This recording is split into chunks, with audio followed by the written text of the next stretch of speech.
Would you guys believe it? Episode 200. Of course, I have to begin by saying thank you guys so much for all the support over the years. This series has been amazing. I've grown so much as a builder and a YouTuber and just a person throughout the course of this series. So on that note, here is today's plan.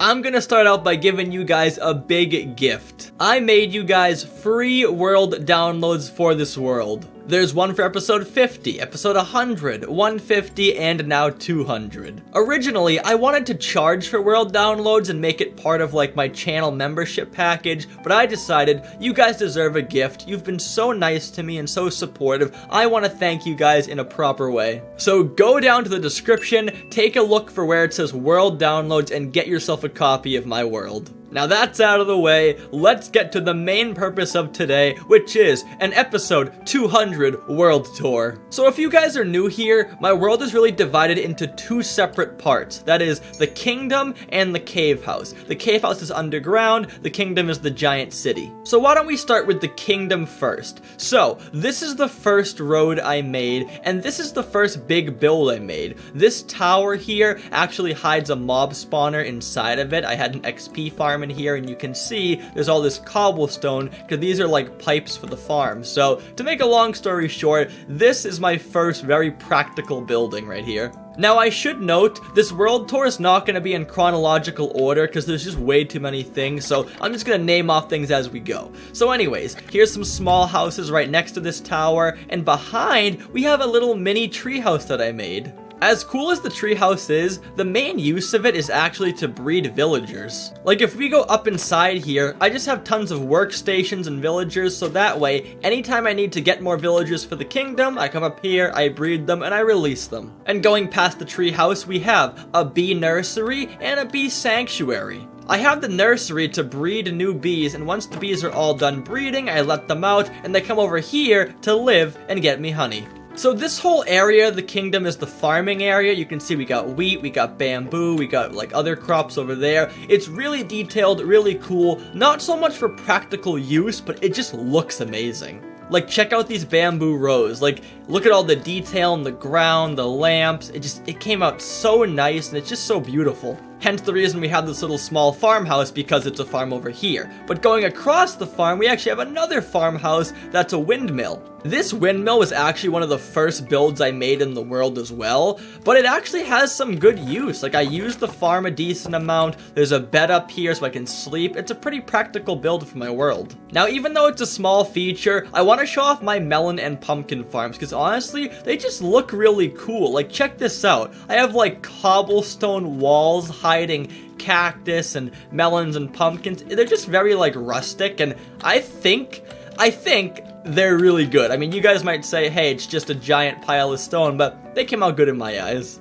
Carrying on up here, we have a berry orchard where I have berries to pick, apples to pick, honey to get, and golems to heal. Now, I forget where I learned how to do this trick, but putting berry bushes in trees was one of the best ideas I've ever had in this world, because it just looks so realistic. Like, it really looks like an apple tree in there, doesn't it? We got some golden apples to pick. We got some, I guess these are supposed to be like pears or something to pick. That's a bucket of pears. I don't know. I tried to be creative here. Down this way, we have our shooting range for our bow and arrow. We sit over here and we go bop, bop, bop. I missed almost every single target. Rip. Now, I guess I'll turn back in this way now. So here is a mushroom house where I just sell mushrooms. It's very tight, very skinny, but it does the trick for me. Followed by a weird little house that really has no practical use. It's just like a bed and a composter, but whatever, ignore that. Here are some more small houses for villagers. Like, this area here was really meant for villagers just to have places to stay and sleep. Like, all these houses, they're really just like beds for villagers. But they are detailed, they do look nice, and honestly, I'm pretty proud of them. Not this one's pretty ugly.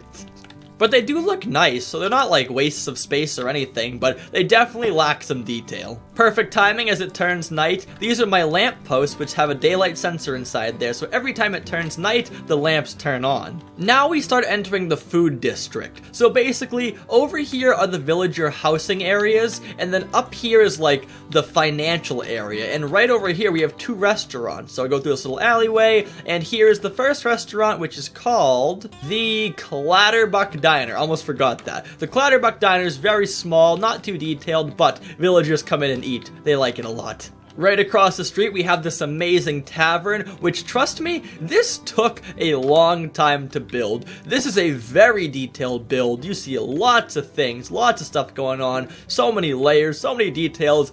These houses just look amazing. One thing you might notice is on most of my houses, I either go all out like this, or I get kind of lazy like this. I don't really build like average houses. I either build really good houses or like houses. Right next door, we have this small flower shop, which is really an adorable little build. Like, look at this place. It looks so cute. I don't know why, but I really like how this place came out. I mean, I like flowers in real life, so I guess that's why too, but just a little place. It's cool. I don't know. Over here is a small well, and now we're gonna walk back towards our cave house, and we're gonna take a turn right over here, and here is the main financial area. So as I said, over there's like the restaurants, over there's the villager housing, and right here in the center, this is where all the big businesses are. So first thing is first, here's the pet hotel. Inside here, we have a bunch... Don't fight me, dude. Don't fight me. Anyways, we have pets in here. We have turtles, we have parrots, we have cats, and we have doggies. Now, this place was a really cool idea, but honestly, it's way too two-dimensional. Like, it's very just like no external details, nothing coming off the house. It's just very like basic. So one day I really should improve this place, but at least for now, I like it. Over here's a small farmhouse. Over here's a giant clock tower, which came out super good. Like, this clock tower is one of the coolest builds in my world, just because it's so grand and it's so tall. Like, obviously the clock is fake, but it just looks so realistic, so that's a win in my book. But anyways, across the street, here is my animal farm, which is very old. This was like literally a week 1 build. I made this build so early in the world, but it's been renovated over time, and now it looks really, really good. Are you seeing a trend here? I say all my builds are really, really good. I'm very conceited, I'm sorry. Up here is maybe the most detailed build in the whole world, and this is the butcher shop. Now, the reason this build is so amazing is that there's just so many, like, Easter eggs, like, so many different rooms, so many different uses, like, everything in here has a use, like, well, besides this room, apparently, but in general, everything has a use. Moving on, we have the library, which is honestly a very detailed build, but it is a waste of bookshelves, because there's a lot of paper and leather invested in this build, so unfortunately, it has been kind of a pain to make, but now that it's made, I do appreciate it a lot. Now up here, these are newer buildings. This one is not too new, but the 2 side ones are new. So right in the middle, this is just like a really fancy house. My original plan was to move into this house one day and live here, but that never actually happened. Now it's just a really fancy mansion. This house next door is very basic and empty, but the house next to it is a clay shop, which came out really good. As we go inside, look at all the clay being sold, look at the storage up here. This build came out pretty cool as well. Oh baby, this is a big one, ready? This is the hotel. I made this hotel for you guys. I call it my subscriber hotel because I put the names of my subs on some of the rooms. Now, unfortunately, we're pretty occupied now. I think all the rooms are just about taken. But the point is, I made this hotel as like a thank you to my fans. And now, all the fans that wanted to get in, got in. Well, that's actually not true. It was actually a pretty tight competition to get into the hotel. But if you got in, good for you. If you didn't, I'm sorry. But anyways, the hotel also has a pool, which has some floaties, some sun chairs. It's a very nice place. By the way, if I'm talking too fast, I apologize. I'm just super excited to be at 200, I'm not gonna lie. Next up, we have a TNT shop, which actually wasted so much gunpowder that I had to start using mushroom blocks as a substitute. So downstairs is TNT, upstairs is TNT accessories. Now, in my mind, I imagine the mushroom blocks to be like super TNT, or like TNT that has a bigger explosion radius. So that's kind of what my mind was going for with that. Going along the outskirts this way, here is an amazing build, which is the museum.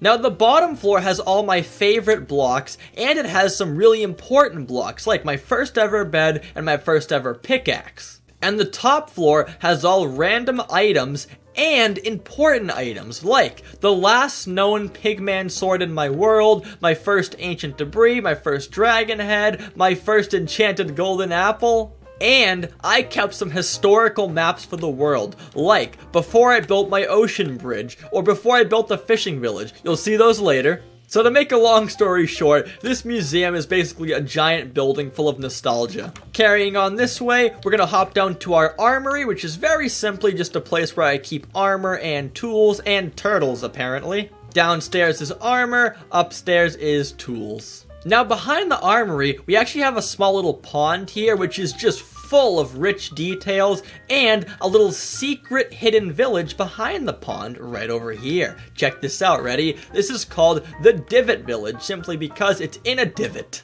Now, the inspiration for this divot village was like a facade village where you can go inside buildings, but there's not really anything there. It's more like a facade. So that's kind of what the inspiration was for this place. Taking a sharp right turn, we are going to see a turtle. That's not it. We are going to see a hill which leads up to a new part of the kingdom, which is called, I don't actually know what it's called. I guess it's unnamed, but anyways, it has a redstone shop, it has a honey shop, a slime shop, so many cool shops over here, and it has a cute little doggy. Hello, sir. But this place is so interesting to me because I used to have a giant wooden house here, but it was super ugly, so I said, let's burn it down and make a small little village up here. So now we have, as I said, slime, honey, and redstone shops. Now that is about it for important kingdom buildings. Obviously, there's a lot of other things that are smaller, but if you want to see those, go get the world download and check it out yourself. But now, let's go to some bigger projects.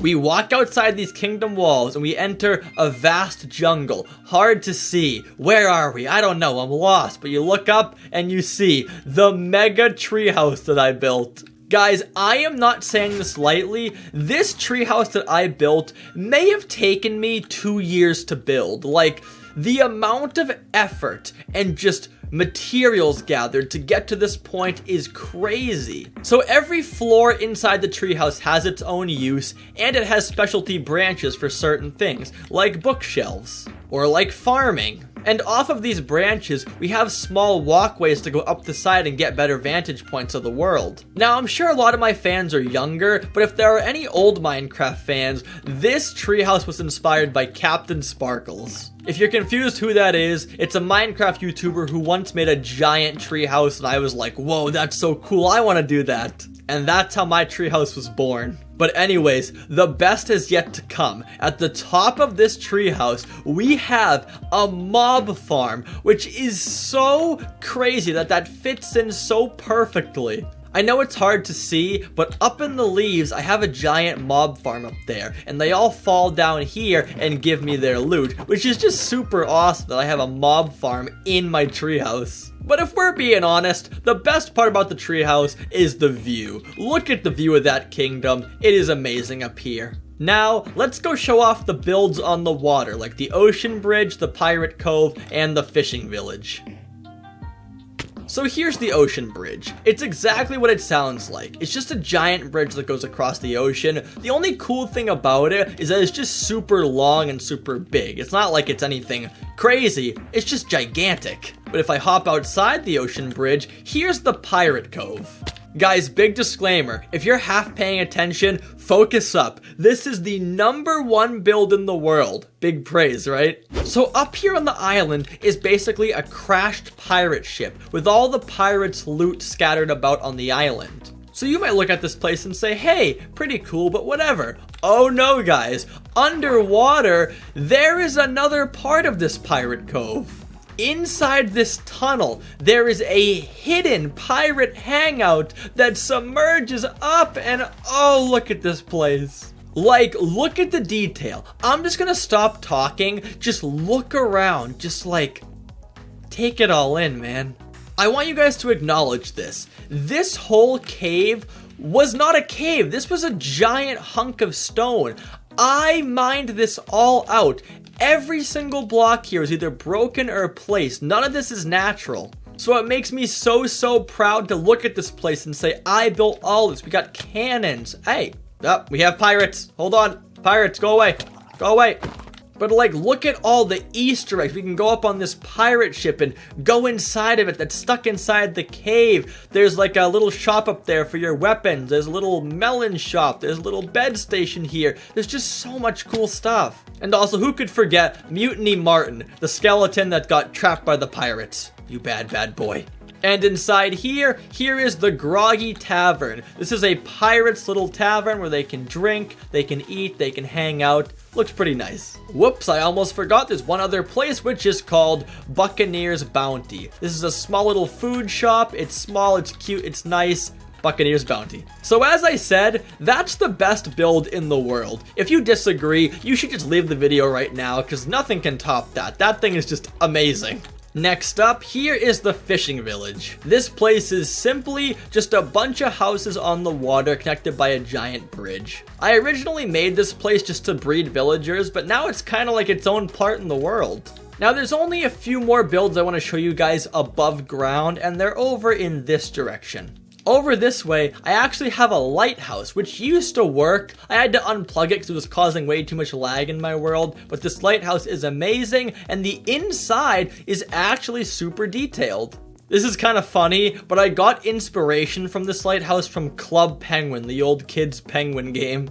But check it out, we got little ship models up here, we got little water models. It looks really cool. I like this place a lot. Now, I don't want to cover every single little build today, but I feel like I have to show off my holiday area. So this part of the world is where I put my holiday build. So here's a Halloween grave that's kind of creepy, and up here's a Christmas area. Oh, whoops, I skipped Thanksgiving. Here's the Thanksgiving area, then up here is the Christmas area. You can see I got presents, small Christmas tree, big Christmas tree. It's amazing.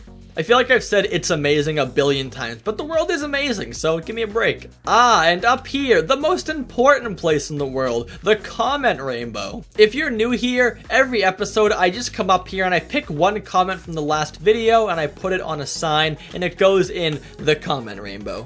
Also a good place for a good view of the kingdom. And some final things to note, up there is a little tower for my carts that go across the zip line. Over here's a football field, birthday cake area, that's like a little bit of a shopping dock port kind of thing. And here's some mob statues down here that I made. And the final above ground thing I'll show you guys is over there. That's a campground. Kind of hard to see because it's far away, but yeah, that's a campground over there. So now, let's go inside the cave house. If you thought the kingdom was cool, wait till you get underground because there's so much detail and lore down here. Like, I put a lot of time into this cave house. So, here it is. We walk down, grand, beautiful, covered in wood. It's amazing. So I guess we'll start here with a map of the world. It looks giant, looks pretty good. Over here's my bedroom. Over here's some farms. I got melon farms, tree farm down there. Up there's a way to the statue. Over here we have a disco room where I have dance parties in. Next door to that we actually have a hidden underground black market where I swim down underwater and I get down to this super secret and maybe illegal black market. Now this market is very new, so it's still kind of a work in progress, but it looks pretty nice right now, so I'd call this a win. Going back over this way, here is a clock that works automatically for what time of day it is. Over here is our chest room, where I just have a variety of items and chests and everything in the world. Down here's a kitchen, more chests. Over here's a freezer. It's safe to say that my cave house has the most detail in the entire world. Like, there's just so many rooms, so much practicality, so many cool looking things. Like, over here's my smelting room. I have normal smelters. Up here's an automatic smelter. And right across from that place is actually one of the most nostalgic builds in the world, which is my first ever farm. I made this farm on episode either 2 or 3 of my world, and it's just this cute little farm. So bad, so not a good farm, but it's adorable. Going up ahead, here is a mob XP farm where they go inside there and land over here for easy killing. Up here is my potion room, followed by the nether lab where I have nether mobs trapped in cells, which is kind of mean, but it's whatever. And some pretty cool exhibits over here as well. Taking a right turn, we have a giant koi pond here with all different kinds of beautiful fish inside here. Where are they? Look at them all. Oh, they're so beautiful. So many colors. It's amazing. Going down this staircase, we have a little project called the Biome Rooms, where basically I made small little biome models inside of these glass cells. I even added in some mobs that may or may not look realistic, but the point is this was a fun creative build and probably one of my favorites to make in the whole world. Now going out of there, we actually have a spider farm down that way, and we have a gem vault right in here, followed by max security and protection. We go inside, and boom, check out all our loot. Believe it or not, this actually is not that many gems. I feel like I really slacked on mining in this world, to be quite honest with you. Over here at this colorful wall is an automatic sheep shearing farm where I get automatic wool on command. It's quite efficient. Over here is our library slash enchanting room where I have these cool bookcases full of enchantments. And at the very end of the room, we have an enchantment table. Now this room here is an inspiration room. I don't really use it too much, but the point of it is if I'm gonna make a new build and I want new blocks to use, I look at all these blocks and I try and think, hey, what would look good together? And it's kind of cool, but I don't really use it too much. Auto cow farm, auto chicken farm, and skeleton farm. This skeleton farm has been here for a while, but it's been recently renovated, so it's a lot prettier now. Right next door, we have a redstone lab to test out redstone builds in the world. Also, a cool underwater window. Here's some cool underground flower gardens, and down here is a zombie XP farm, very similar to the skeleton one. Now here's some cool building up ahead. Up here is my fossil dig site. This is all just fossils hidden in the ground, dig sites, drills, tools. This is one of the most detailed builds in the world. Like, you could just walk around this fossil area for like hours and just find cool things. Like, there really is an abundance of details and Easter eggs inside this place. Now further down the staircase, we have a giant quarry. This is just literally for mining, and it's kind of like a slime farm too. But yeah, it's just a giant place to mine, really. But here's the cool part. When I'm sick of mining down here, I can turn around and I can go to my redstone elevator where I take out a redstone block and I simply ride the wave up. Look at that. It really is magical. Now, right next door, I actually have an iron farm, which is honestly the most OP farm in the world. Like, the amount of iron this farm collects is actually ridiculous. Like, if I go down to the bottom, look at all the iron here. It's crazy. Well, yeah, guys, that's about everything in my world. I mean, there's definitely some small things I missed, but everything important you guys have seen. So if you want to see more, go get the world download, or better yet, just go watch the series. But wait, we're not done yet. As we always do, we have to go and get the comment of the day.